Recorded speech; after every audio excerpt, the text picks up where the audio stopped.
मिर्जापुर में बीजेपी नेता कुड़ियाम माडो की हत्या की खबर आई है। नक्सलियों ने किडनैप के बाद से बीजेपी नेता की हत्या कर दी। 2 दिन पहले ही बीजेपी नेता को किडनैप किया गया था नक्सलियों के द्वारा, लेकिन अब उनको मार दिया गया है नक्सलियों ने। शव के पास नक्सलियों ने पर्चे भी फेंके हैं। नक्सलियों ने बीजेपी नेता को पुलिस का मुखबिर बताया और इसीलिए उनको किडनैप किया। 2 दिन पहले ही बीजेपी नेता का किडनैप हुआ था नक्सलियों के द्वारा और अब नक्सलियों ने उनको मौत के घाट उतार दिया। शव के पास एक पर्चा फेंका जिसमें लिखा कि वो पुलिस के मुखबिर हैं। और राजधानी दिल्ली से जुड़ी हुई बड़ी खबर, अरविंद केजरीवाल का बहुत बड़ा ऐलान इस समय का है। दरअसल केजरीवाल ने अकेले चुनाव लड़ने का ऐलान किया। कांग्रेस के साथ गठबंधन की कोई संभावना नहीं है। दिल्ली विधानसभा चुनाव अकेले दम पर लड़ेगी आप पार्टी। दिल्ली में आप अपने दम पर चुनाव लड़ेगी। केजरीवाल ने कांग्रेस से गठबंधन की खबर का खंडन कर दिया है। हालांकि इसके पिछले जितने भी चुनाव हुए हैं उसमें तमाम प्रयास आपकी तरफ से लगाए गए थे कि गठबंधन हो जाए, चाहे कांग्रेस कहिए या आप कहिए, दोनों ही मतलब एक सिक्के के दोनों पहलू। लेकिन अब फिलहाल जब 2025 में जनवरी फिलहाल वो महीना लगभग तय माना जा रहा है कि विधानसभा चुनाव दिल्ली में होगा, वो विधानसभा चुनाव आम आदमी पार्टी अकेले अपने दम पर चुनाव लड़ेगी। कांग्रेस के साथ गठबंधन की खबर का खंडन कर दिया है अरविंद केजरीवाल ने। एक तरफ ओवैसी दंगों को उम्मीदवार को आरोपी बना रहे हैं तो वहीं केजरीवाल ऑटो चालक को लुभा रहे हैं। अरविंद केजरीवाल आज एक ऑटो चालक के घर पहुंचे थे, लंच पर पहुंचे थे और इस दौरान उन्होंने ऑटो चालकों के लिए 5 गारंटियों का भी ऐलान किया है। देखिए रिपोर्ट।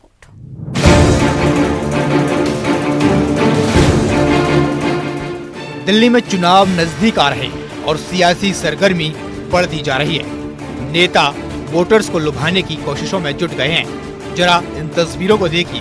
दिल्ली के पूर्व सीएम और आम आदमी पार्टी के संयोजक अरविंद केजरीवाल एक ऑटो चालक के घर कोंडली इलाके में पहुंच गए और एक ऑटो चालक के घर दोपहर का भोजन किया। पूर्वी दिल्ली के कोंडली इलाके में केजरीवाल एक ऑटो वाले के घर पहुंचे। यहाँ उन्होंने उसके घर पर दोपहर का खाना खाया।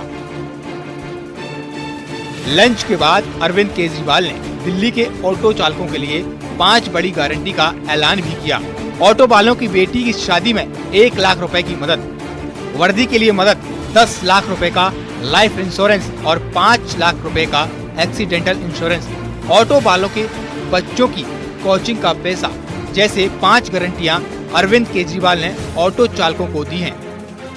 कह सकता हूं कि मैंने ऑटो वालों का नमक खाया है।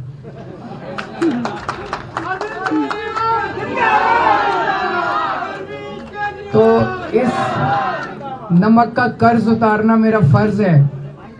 तो आज मैं दिल्ली के ऑटो वालों के लिए 5 बड़े ऐलान करना चाहता हूं।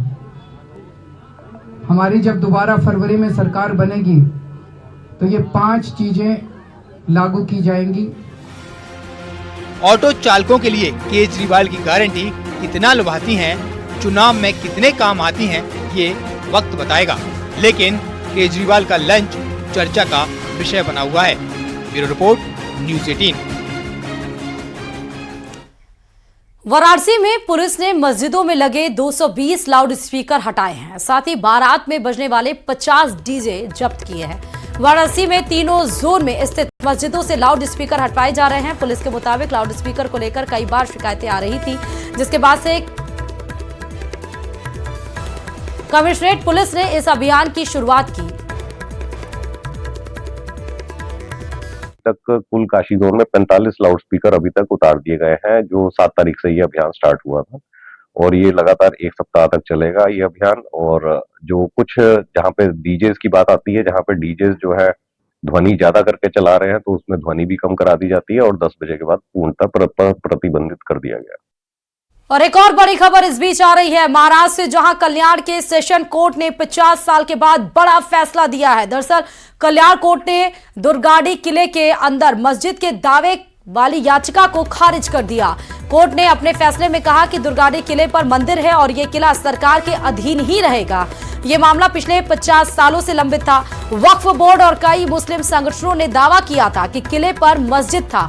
कोर्ट के फैसले के बाद हिंदू संगठनों ने कल्याण दुर्गाड़ी किले पर जश्न मनाया। जश्न मनाने की सीधे तस्वीरें आपके सामने हैं। मस्जिद होने का दावा कोर्ट की तरफ से खारिज कर दिया गया है। 50 सालों से यह मामला लंबित था। हिंदू संगठन जब ये फैसला आया तो हिंदू संगठनों ने किस तरह से किले पर ही जश्न मनाया, उसकी तस्वीरें एक दूसरे को मिठाई खिलाकर जयकारे लगाते हुए नजर आया। जय भवानी का उद्घोष भी यहां पर हिंदू संगठनों के द्वारा किया गया। तीसरी तस्वीर भी आप देखिए।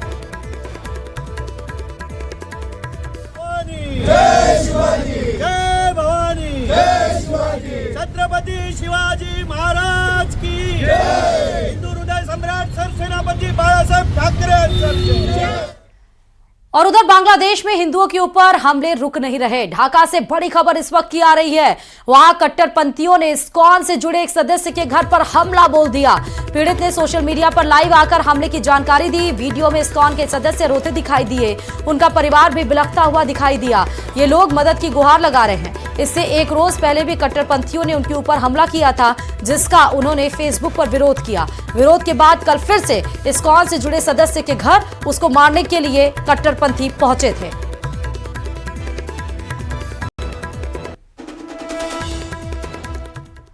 और अब आपको बताएंगे नौशाद अहमद दुबे के बारे में। जी हां, आपने बिल्कुल सही सुना, नौशाद अहमद दुबे। ये कहानी है उत्तर प्रदेश के जौनपुर की, जहां के एक गांव में आपको नौशाद अहमद दुबे मिलेंगे, शेख अब्दुल्ला दुबे मिलेंगे। यही नहीं, मुसलमानों के इस गांव के कुछ घरों में आपको तिवारी, पांडे और चौबे भी मिल जाएंगे। इन लोगों का साफ कहना है कि उन्होंने अपना धर्म परिवर्तन नहीं किया, सिर्फ सरनेम चेंज किया है, क्योंकि कई पीढ़ियों पहले वो सनातनी ही थे, लेकिन धर्म बदलकर मुस्लिम बन गए थे। अब उन्होंने अपनी जड़ों को तलाशते हुए वही सरनेम रखा है जो पहले उनका था। इसी पर देखिए दिलचस्प रिपोर्ट। क्या कोई मुसलमान अपने नाम के साथ दुबे या शुक्ला लिख सकता है? ऐसा ही हैरान करने वाला मामला सामने आया है जौनपुर के डेहरी गांव में। एक शादी के कार्ड पर देखिए क्या लिखा है, नौशाद अहमद दुबे।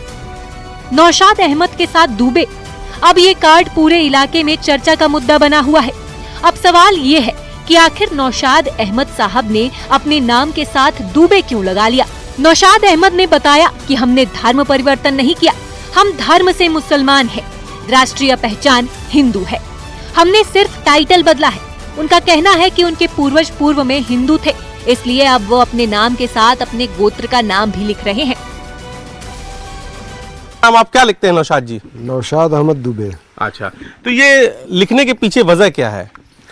लिखने के पीछे की वजह मात्र एक है, देश में सौहार्द बनाना, और इसके जरिए सौहार्द बनने का जो मैंने आपको बताया अभी। नौशाद अहमद के मुताबिक कई और ठाकुर और कायस्थ परिवार भी उनके संपर्क में हैं, जो अपना टाइटल बदल रहे हैं, लेकिन इस परिवर्तन से उनके रिश्तेदारों और परिचितों को धमकियां मिल रही हैं। नौशाद अहमद दुबे के मुताबिक 7 पीढ़ी पहले उनके पूर्वजों में से एक लाल बहादुर दुबे से पीढ़ियां मुसलमान में बदल गई थी। वो अपना नाम लाल मोहम्मद लिखने लगे। नौशाद के मुताबिक गाँव के रेहान दुबे, मोहम्मद उमर दुबे, हिसामुद्दीन दुबे, इरशाद अहमद पांडे ने भी अपने टाइटल बदले हैं।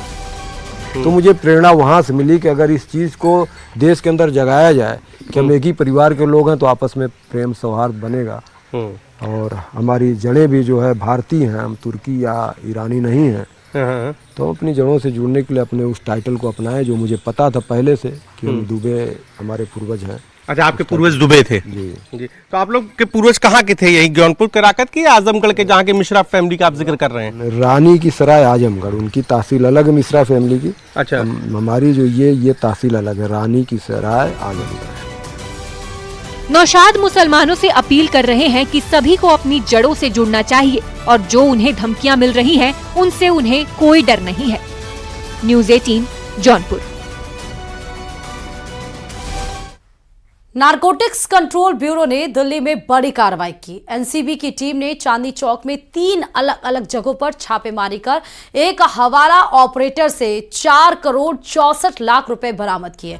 जांच एजेंसी के मुताबिक ये बरामदगी बीते दिनों दिल्ली में कोकीन की सबसे बड़ी खेप 82 किलो की जब्ती से संबंधित मामले में की गई है। दरअसल दिल्ली यूनिट एनसीबी को सूचना मिली थी कि चांदनी चौक में हवाला ऑपरेटर के पास बड़ी रकम रखी है। ये पैसा नशीले पदार्थों से तस्करी के गिरोह से संबंधित है। पुलिस ने मामले की जांच के लिए कई टीमें गठित की। जांच टीमों ने चांदनी चौक में ही 3 अलग-अलग स्थानों पर तलाशी ली। तलाशी में 4 करोड़ नकदी बरामद हुई है।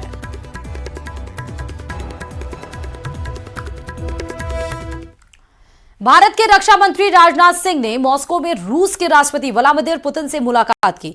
ये बैठक 21वें भारत रूस अंतर सरकारी आयोग के सैन्य और सैन्य तकनीकी सहयोग सत्र के दौरान हुई। राजनाथ सिंह ने पीएम मोदी की ओर से राष्ट्रपति पुतिन को बधाई भी दी। बैठक के दौरान राजनाथ सिंह ने कहा कि भारत और रूस के बीच दोस्ती सबसे ऊंचे पर्वत से भी ऊंची और सबसे गहरे महासागर से भी गहरी है। साथ ही राजनाथ सिंह ने यह भी कहा कि भारत हमेशा अपने रूसी दोस्तों के साथ खड़ा रहा है और भविष्य में भी ऐसा करता रहेगा। राजनाथ सिंह और व्लादिमीर पुतिन ने यूक्रेन संघर्ष और अंतर्राष्ट्रीय सुरक्षा परिदृश्य पर भी चर्चा की।